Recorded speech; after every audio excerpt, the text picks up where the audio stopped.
Assalamualaikum warahmatullahi wabarakatuh. Global Hijrah malam ini bersama saya Khadijah Faisal. Setelah lebih 5 bulan perang Israel-Palestin, akhirnya bantuan kemanusiaan berupa makanan memasuki Gaza melalui laut atau dikatakan penghantaran bantuan melalui maritim. 200 tan makanan itu dikatakan telah dipunggah dari Boat Open Arms, sebuah badan kebajikan Sepanyol, ke dalam tongkang sebelum dibawa masuk ke jeti Gaza. Persoalannya, cukupkah bantuan itu untuk lebih 600,000 penduduk Gaza yang kini kebuluran?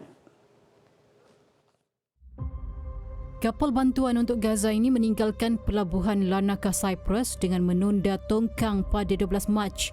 Misi ini sebahagian besarnya dibiayai Emirat Arab Bersatu UAE dan diselaraskan oleh Badan Amal World Central Kitchen WCK yang berpangkalan di Amerika Syarikat AS. Pelayaran ke Gaza sepatutnya mengambil masa kira-kira 15 jam, tetapi apabila menunda muatan tongkang yang berat, memanjangkan lagi perjalanan lebih 2 hari diperlukan.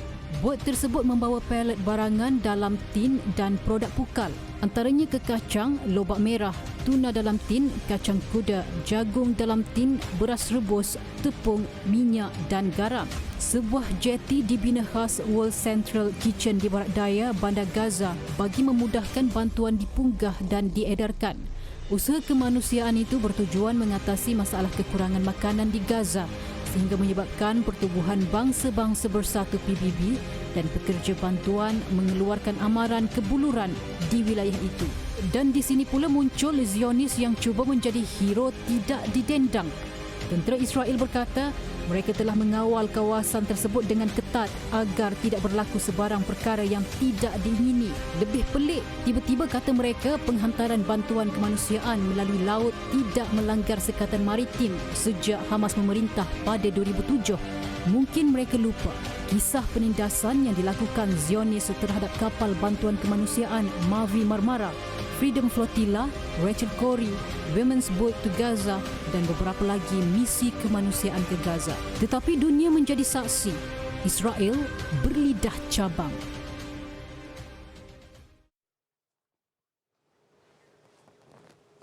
Penghantaran bantuan kedua dikatakan membabitkan sebuah forklift dan kren untuk membantu penghantaran. Kapal berisi 240 tan makanan sedia untuk merentasi timur Mediterranean. Namun, tiada maklumat bila kapal kedua dapat memulakan perjalanan sedangkan keadaan penduduk Gaza sangat teruk. Ia bukan lagi mengenai kekurangan zat atau vitamin tetapi makanan untuk mengalas perut bagi meneruskan kehidupan. Dalam bulan Ramadan ini, mereka berpuasa sepanjang hari. Rumput yang kita pijak menjadi juadah sangat menyedihkan. Demi meneruskan kehidupan, penduduk Gaza memetik rumput untuk dimakan serta minum air tercemar.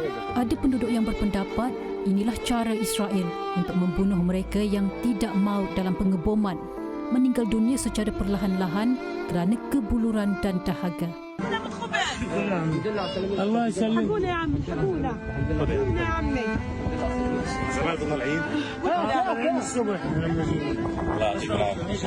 هاتوا خبز كمان هاتوا خبز كمان. كيف الوضع؟ والله وضعي مجاعة. ايش مالك يا؟ مجاعة مجاعة والله بالدروس والجواز في ناس كثير البلح. قديش لك مكان؟ خيرين يا جماعة تبكي عشان خبز لها أكثر من شهرين ما أكلتش خبز. متخيلين لو وصلنا كل العالم اللي قاعد بيتفرج خبز مش قادرين نودي للشمال خبز والله حرام.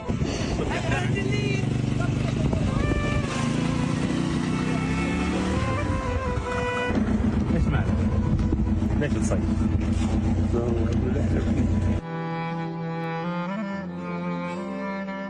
قديش لكم ما اكلتوش خبز؟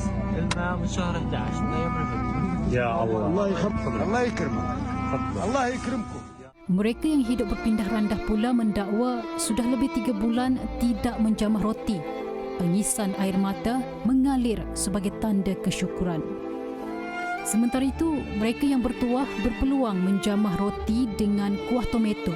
Itulah menu istimewa mereka. Apa yang diberi badan amal atau dikutip, itulah hidangan istimewa mereka pada hari tersebut. شادر لخيمتي مش عارف بنام على الرمل بنام على الدود الموت قتلني الجوع قتلني الفقر قتلني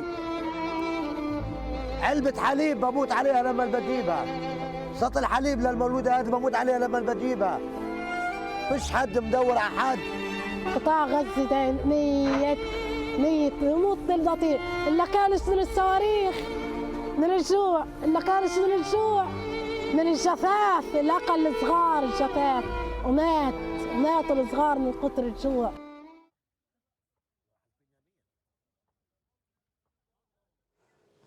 Israel ni betul-betul melampau dan kurang ajar.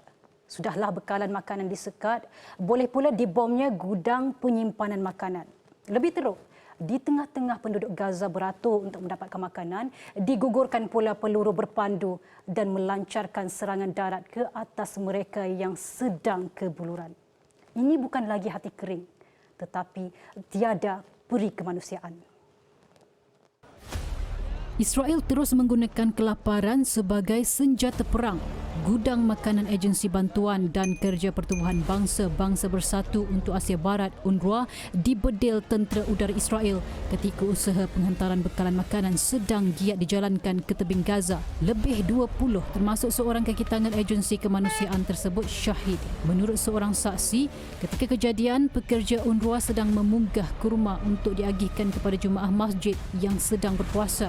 كانت سيارة مدنية ماشية في الطريق محملة تمر للصائمين للمساجد يوزعون المساجد استهدفهم الطيران 3 صواريخ جينا نجري هرعنا بالسرعة نشوف ايش اللي صار لقينا شهداء 2 مقطعين أشلاء. Sementara itu, 29 penduduk Gaza syahid ketika menunggu bantuan kemanusiaan dalam 2 serangan darat dan udara Israel. Penduduk berkata pengeboman udara dan darat Israel berterusan termasuk di selatan Rafah di mana lebih 1 juta pelarian berpindah untuk berlindung.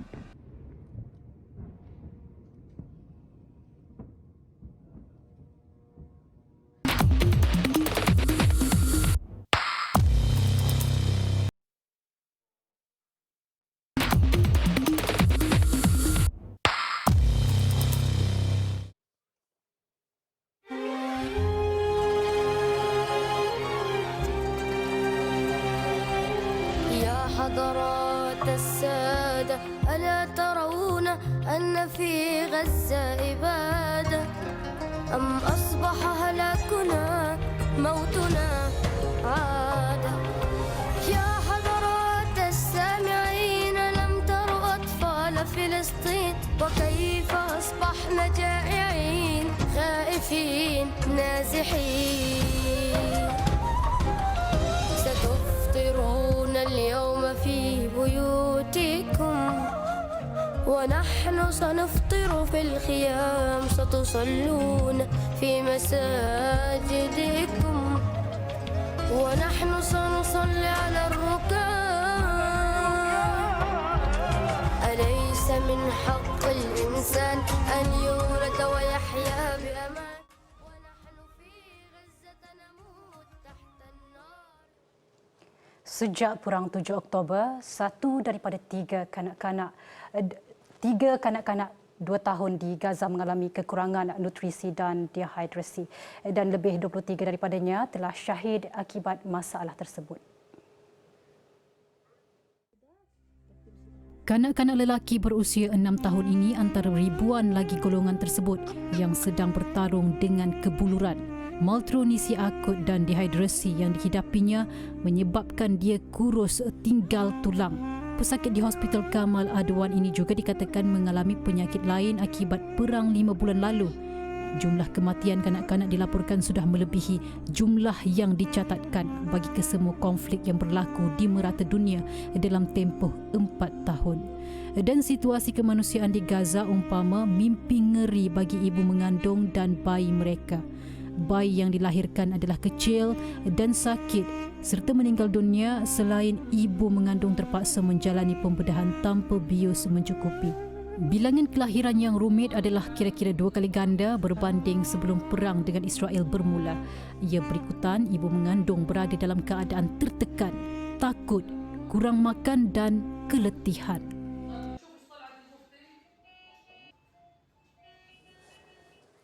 Sekian Globe Al-Hijrah edisi 17 Mac. Lagi kupasan mendalam genosid di Gaza dan isu antarabangsa lain minggu depan. Saya Khadijah Faisal. Assalamualaikum warahmatullahi wabarakatuh dan selamat malam.